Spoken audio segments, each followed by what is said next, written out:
देख भाल कर सोच समझ कर अपना वक्त गुजारिए। देख भाल कर सोच समझ कर अपना वक्त गुजारिए। शुभ गुण कर्मों व्यवहारों से जीवन सदा संवारिए। देख भाल कर सोच समझ कर अपना वक्त गुजारिए। शुभ गुण कर्मों व्यवहारों से जीवन सदा संवारिए। देख भाल कर सोच समझ कर निंदा चुगली की उलझन से खुद को सदा बचाना। निंदा चुगली की उलझन से खुद को सदा बचाना। दुनिया के रगड़ों झगड़ों में फंस कर मत रह जाना। बेमतलब की चिंताओं का बेमतलब की चिंताओं का सिर से बोझ उतारिए। शुभ गुण कर्मों व्यवहारों से जीवन सदा संवारिए। देख भाल कर सोच समझ कर अपना वक्त गुजारिए। शुभ गुण कर्मों व्यवहारों से जीवन सदा संवारिए। देख भाल कर सोच समझ कर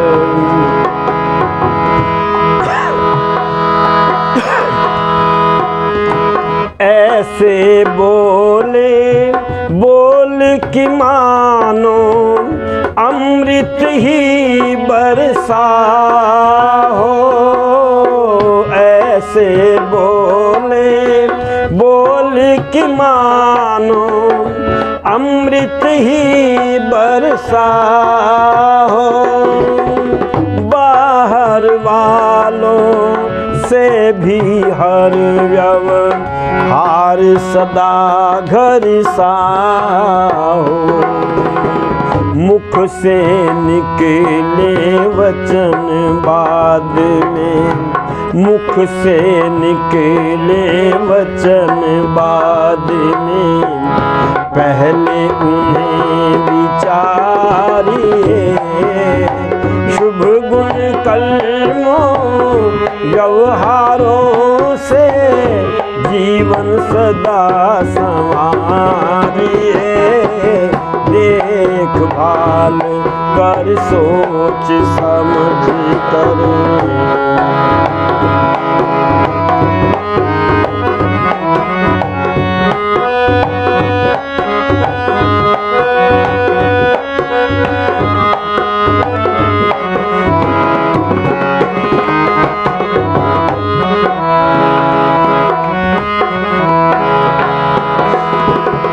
सीमा से बढ़ने मत देना अपनी आवश्यकताएं। सीमा से बढ़ने मत देना अपनी आवश्यकताएं। मेहनत करके जो मिल जाए उसे बांट कर खाएं। जितनी लंबी चादर हो, जितनी लंबी चादर हो, उतने ही पैर पसारिए। शुभ गुण कर्मों व्यवहारों से जीवन सदा संवारिए। देखभाल कर सोच समझ कर अपना वक्त गुजारिए। शुभ गुण कर्मों व्यवहारों से जीवन सदा संवारिए।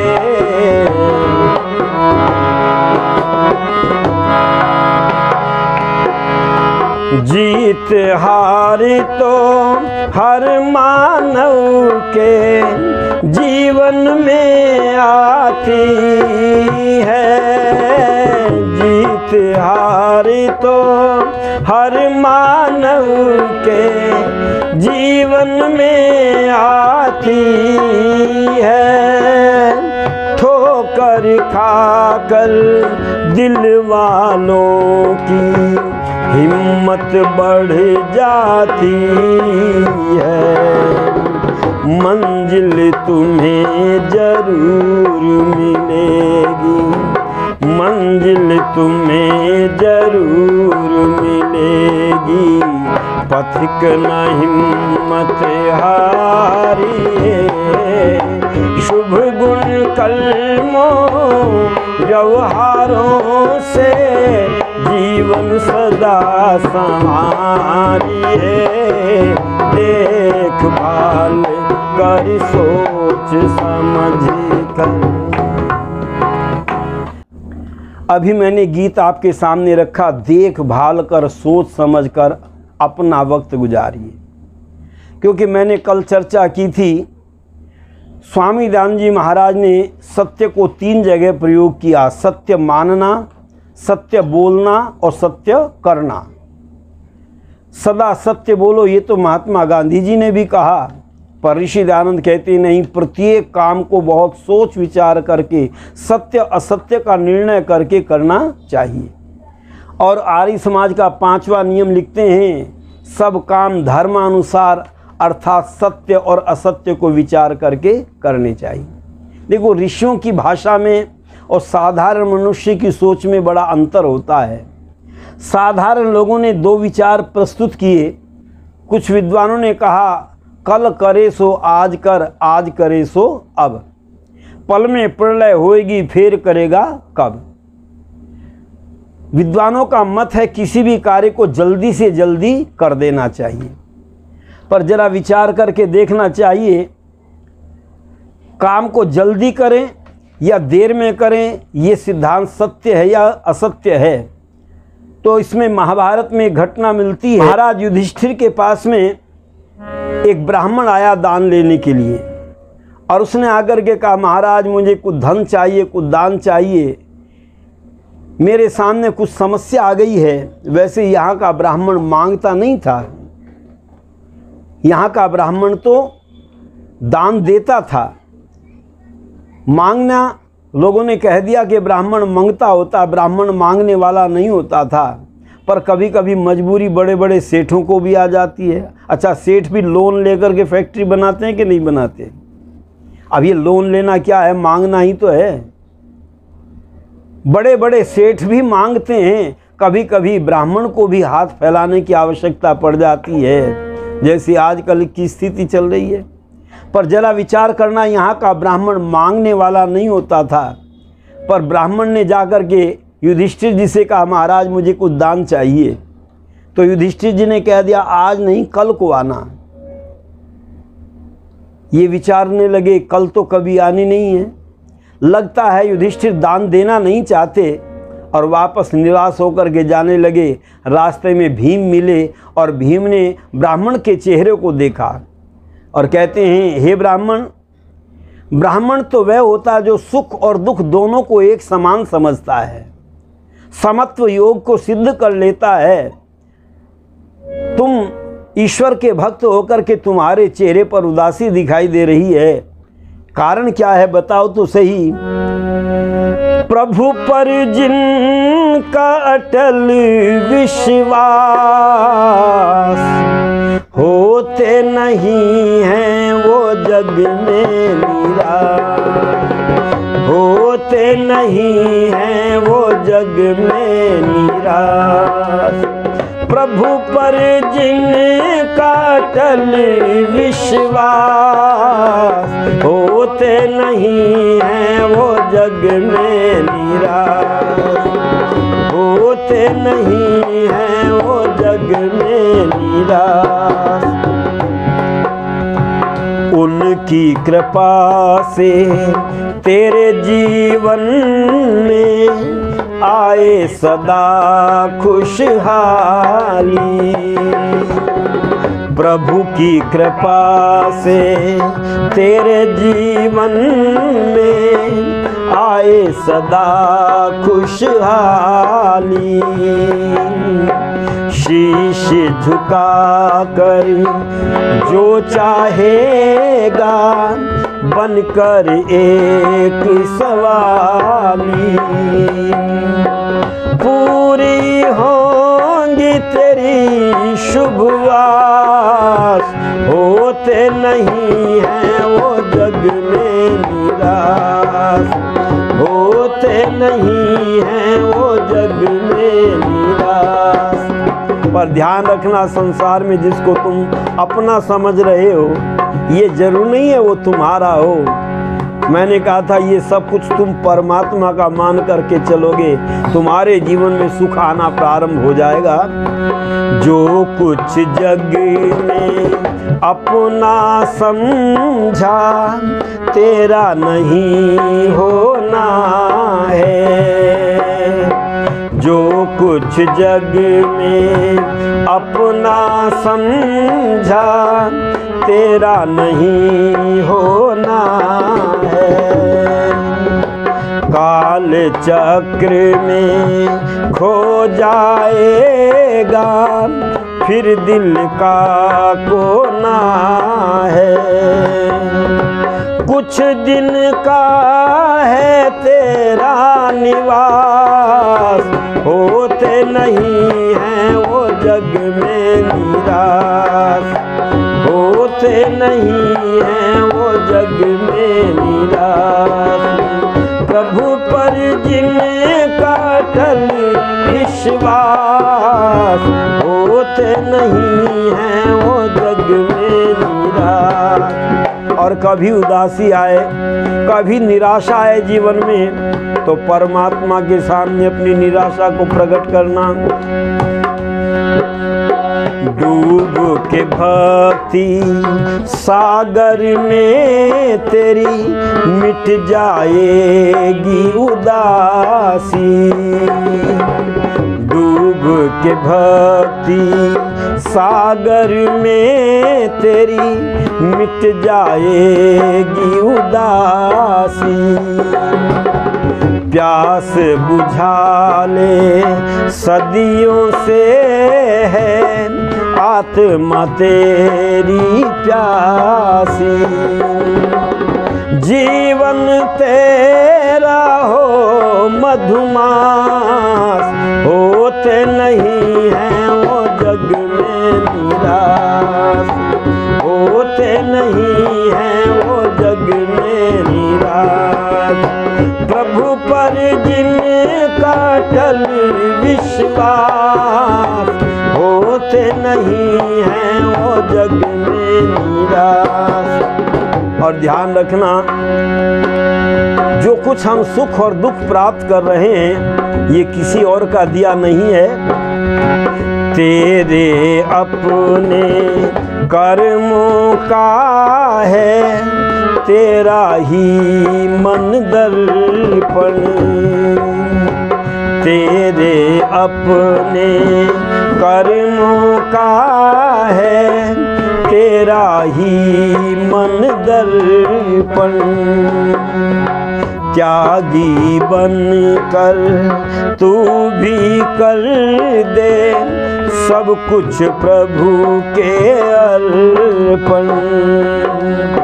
नाम जपे से मिलेगा प्रकाश, होते नहीं हैं वो जग में उदास, होते नहीं हैं वो जग में उदास। हे ब्राह्मण, ईश्वर का भक्त को तो कभी उदास नहीं होता। और योगी राज कृष्ण ने भी कहा है, ईश्वर का भक्त कभी दुर्गति को प्राप्त नहीं होता। तुम बताओ तुम्हारे चेहरे पर उदासी क्यों है? तो ब्राह्मण ने कहा, राजन, मैं युधिष्ठिर जी के पास में दान मांगने के लिए गया था। उन्होंने कह दिया आज नहीं कल को आना, और कल तो कभी आती नहीं है। कल को आऊँगा फिर कह देंगे कल को आना, इसलिए मैं निराश होकर के जा रहा हूँ। हमारे राजा लोभी हो गए हैं, लालची हो गए हैं, स्वार्थी हो गए हैं, वो दान देना नहीं चाहते। भीम ने कहा ठहरो, अभी दान लेकर के जाना। कहा महाराज उन्होंने मना कर दिया है, अब कैसे दान मिल सकता है? कहते मेरा विश्वास करो, थोड़ी देर के लिए ठहरो। और भीम वहाँ पर पहुँचे जहाँ बड़े बड़े नगाड़े रखे हुए थे। वहाँ जाकर के उनको बजाना प्रारंभ किया। वे नगाड़े दो ही अवस्थाओं में बजाए जाते थे, या तो कोई राजा आक्रमण कर दे तब उनको बजाया जाता था, या नगर में बहुत बड़ी कोई खुशी हो उस समय उनको बजाया जाता था। जब नगाड़ों की आवाज़ युधिष्ठिर जी के कान में पहुंची तो उन्होंने सेवक से कहा जाओ देखो नगाड़े कौन बजा रहा है, क्या किसी राजा ने राज पर आक्रमण कर दिया है?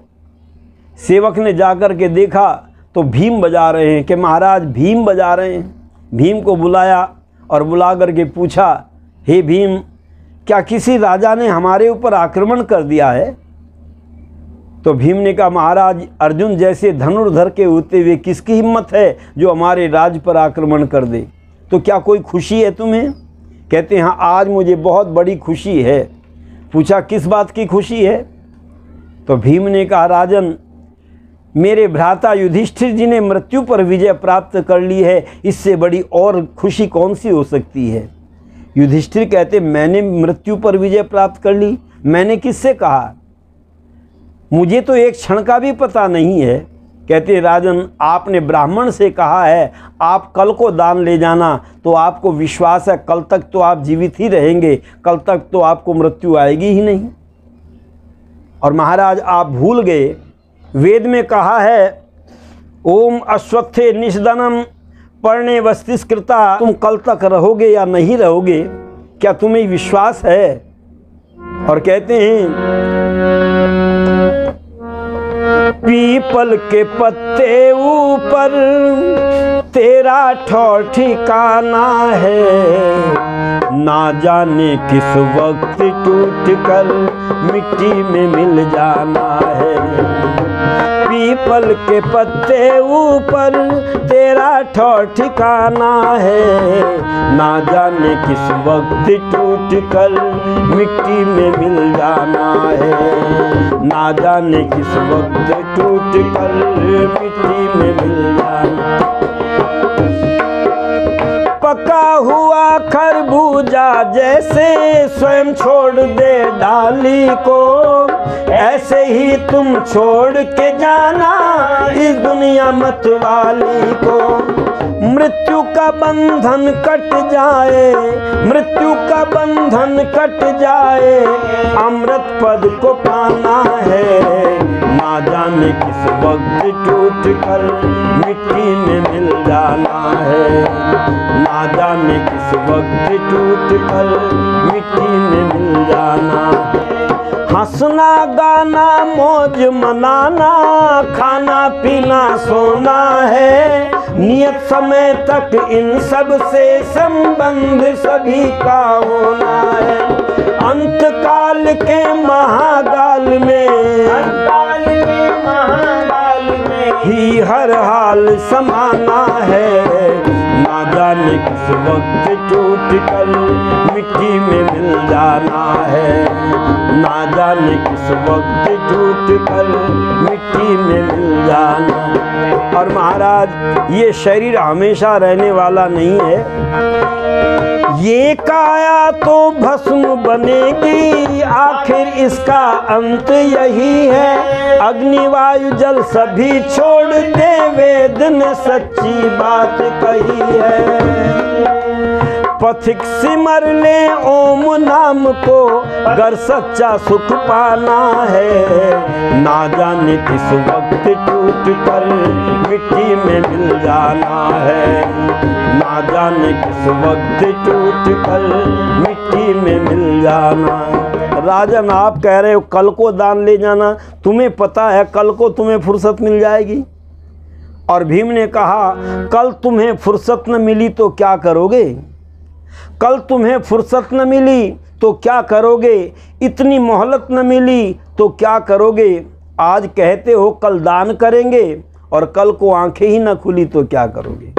ये जरूर नहीं है कल को तुम्हें फुर्सत मिल जाए। इसीलिए विद्वानों ने कहा शुभस्य कार्यम शीघ्रम, शुभ कामों को जल्दी से जल्दी कर देना चाहिए। और युधिष्ठिर कहते हैं जाओ जल्दी से ब्राह्मण को बुलाओ और बुला करके उनको जल्दी से जल्दी दान दे करके विदा करो। पर कुछ लोगों ने कहा जल्दीबाजी शैतान का घर, जल्दीबाजी में कोई काम नहीं करना चाहिए।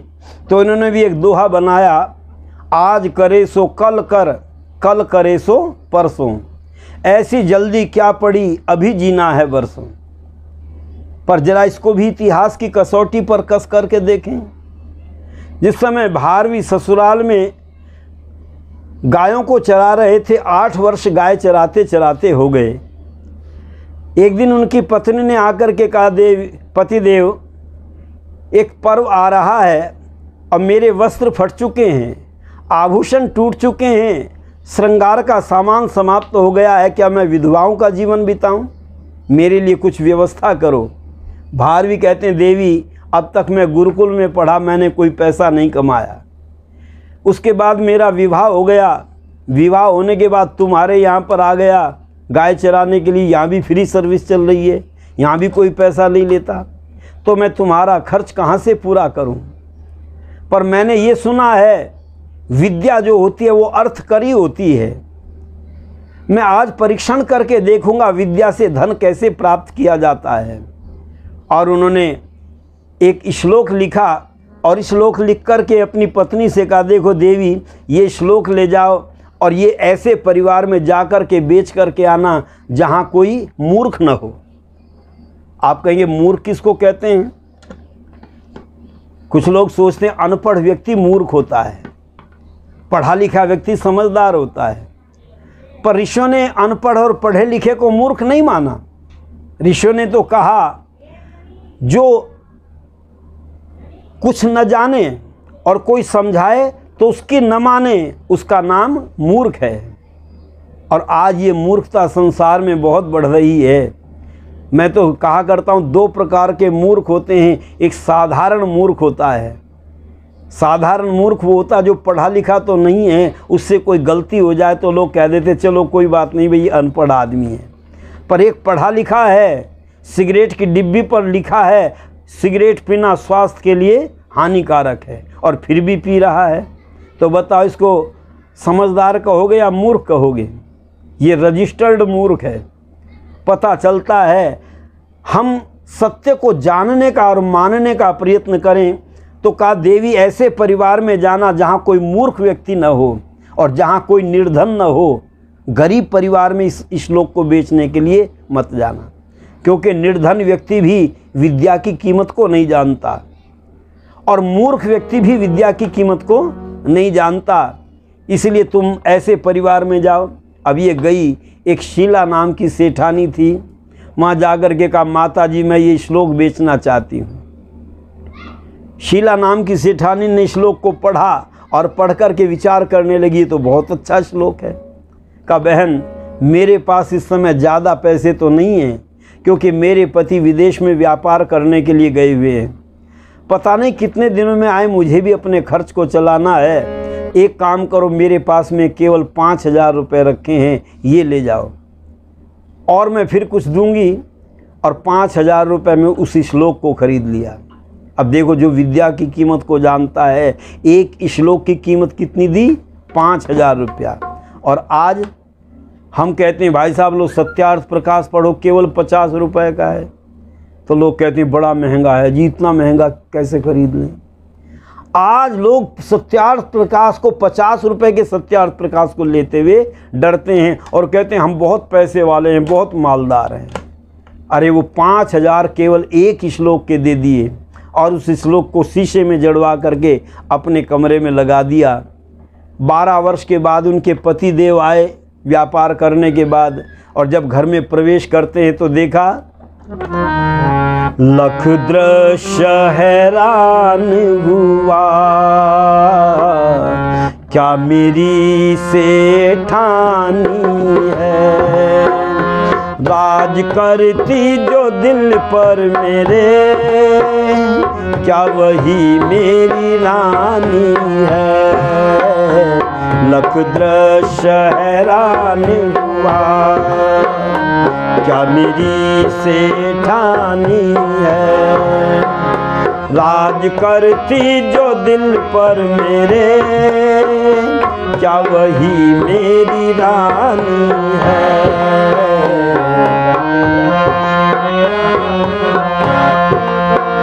मुझे देव समझती थी, विश्वास था हर क्षण का, कंचन घट में विष है, कैसा धोखा है जीवन का, दम भरती सतीपन का, सूरत भी सुहानी है, राज करती जो दिल पर मेरे, क्या वही मेरी रानी है।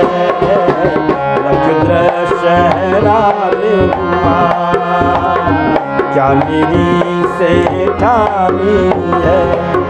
पत्नी को देखा, पत्नी सोई हुई है और उसके बराबर में एक पुरुष और सोया हुआ है।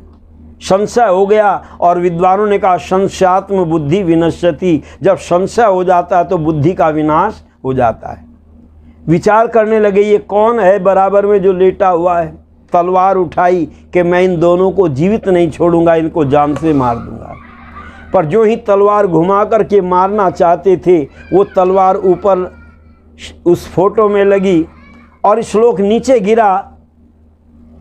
उसको उठा कर के पढ़ने लगे दीपक की रोशनी में, तो उस पर लिखा था सहसा विदधीत न क्रियाम, जल्दीबाजी में कोई काम न करें। और उसको पढ़ कर के विचार किया पहले मैं इनसे पूछ लूँ ये कौन है। तो पत्नी को जगा करके पूछने लगे। पत्नी को जगा करके पूछा है पास कौन जो लेटा है। पत्नी बोली कोई और नहीं ये आपका प्यारा बेटा है। कहा ये तो आपका बेटा है, बहुत दिनों से कहता था मेरे पिताजी कब आएंगे। मैं एक एक दिन करके इसको बहकाती रही। आप जब यहाँ से गए तब मैं गर्भवती थी, लेकिन मैं आपको बता नहीं पाई। आप 12 वर्ष के बाद में आए हो, अब आपका बेटा ये कितना बड़ा हो गया है। बस ये सुनना था। तलवार छूट चरणों में गिरी, ये श्लोक कहाँ से पाया है। इनाम उसे देना चाहता जिसने मेरा वंश बचाया है। ऐ देवी ये बताओ ये श्लोक कहाँ से आया है। सारी घटना बताई। इससे सिद्ध होता है किसी भी काम को जल्दीबाजी में नहीं करना चाहिए। पर अब 2 प्रश्न पैदा हुए तो ऋषियों ने दोनों प्रश्नों को एक ही जगह पर जोड़ दिया और कहा कि चाणक्य जी महाराज लिखते हैं जब अच्छा काम करने का मन में संकल्प आए तो सोचना चाहिए मृत्यु ने हमारे बालों को पकड़ा हुआ है। और यदि गलत काम करने का मन में संकल्प आए तो सोचना चाहिए अभी तो हमें हजारों साल जीना है, आराम से करेंगे, कोई जल्दी नहीं। इससे सिद्ध होता है ऋषिदान जी महाराज ने दोनों बातों को एक ही जगह पर जोड़ दिया और लिखा सब काम धर्मानुसार अर्थात सत्य और असत्य को विचार करके करने चाहिए। और जो बिना विचारे करता है तो उनके लिए भी ऋषियों ने लिखा, बिना विचारे जो करे सो पाछे पछताए, काम बिगाड़े आपनो जग में होत हंसाए। और इसी बात को तुलसीदास जी भी लिखते हैं कि अनुचित उचित काज किछु हो, समझी करिया भल कह सबको, सहसा करी पाछे पछताई, कहीं वेद बुध ते बुध नाही, कहीं वेद बुध ते बुध नाही। इसलिए अनेक रोगों को दूर करने के लिए ऋषि दान जी महाराज आर्य समाज का 5वां नियम देते हैं, यदि तुम मानसिक रोगों से बचना चाहते हो तो प्रत्येक कार्य में सत्य असत्य का निर्णय करने के पश्चात उसको करेंगे, हमारा जीवन सुखी होगा।